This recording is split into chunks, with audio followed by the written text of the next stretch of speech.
اسلامی تاریخ میں جب بھی مسلمانوں کے لیے مسلمانوں کی ضرورت ہوئی، سبحان اللہ، مسلمانوں نے انہیں اپنا بھائی سمجھ کے ان کی مدد کی۔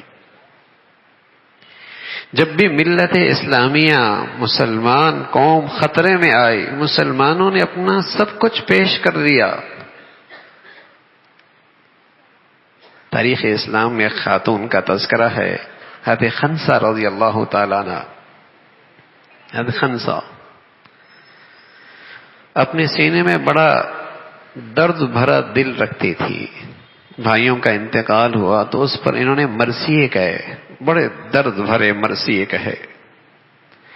لیکن جب اپنا بیٹا جوان ہوا اور بات ملت اسلامیہ کی آئی، مسلمان کی حفاظت، تحفظ، اسلام کی بات آئی، تو اپنے بیٹے سے کیا کہا؟ بیٹے، اب تم جوان ہوئے ہو اور میں نے جو تمہیں پالا ہے آج کے دن کے لیے پالا ہے، آج کے دن کے لیے پالا ہے، جاؤ۔ اللہ کی شان، دوسرے کے بیٹے کو بلایا، کہا بیٹے تمہیں بھی میں نے آج کے دن کے لیے پالا ہے، معاملہ اسلام کا ہے، معاملہ ملت اسلامیہ کا ہے، جاؤ۔ تیسرے کو بلایا، اسے بھی تیار کر کے بھیجا۔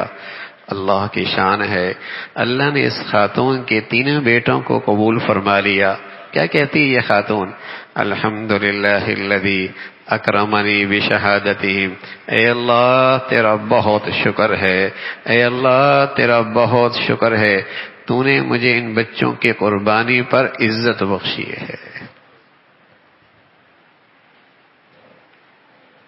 میں اپنے بچوں کو اسلام اور مسلمانوں کے لیے پالا کرتی تھی،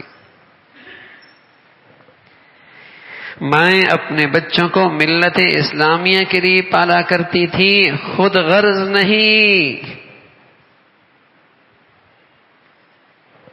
کہ اپنی زندگی بھی اپنے لیے، بچوں کی زندگی بھی اپنے لیے، کہ اس نے ہمارے لیے کچھ نہیں کیا، اپنا جینا بھی مرنا بھی اپنے لیے، اور اولاد بھی کس لیے پالی؟ کہ یہ بھی ہمارے لیے ہی قربان ہو جائے۔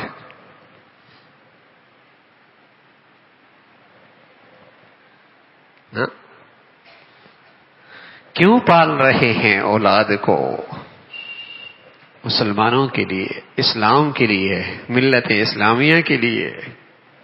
اسلام کا فریضہ ہے، المسلم اخو المسلم، مسلمان مسلمان کا بھائی ہے، ظلم نہیں کرتا مسلمان پر، مصیبت کی گھڑی میں، آزمائش کی گھڑی میں اسے بے یار و مددگار نہیں چھوڑتا، جو اس سے بن پاتا ہے اس کی مدد کرتا ہے، قلم سے مدد کرتا ہے، صلاحیتوں سے مدد کرتا ہے، آواز لگا کے مدد کرتا ہے، جو اس سے ہو سکتا ہے اپنے بھائی کے لیے کھڑا ہو جاتا ہے۔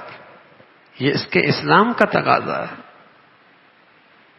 اور میرے عزیزو، آج یہی اپنے نبی کا سبق ہم بھول بیٹھے ہیں، یہی سبق بھول بیٹھے ہیں۔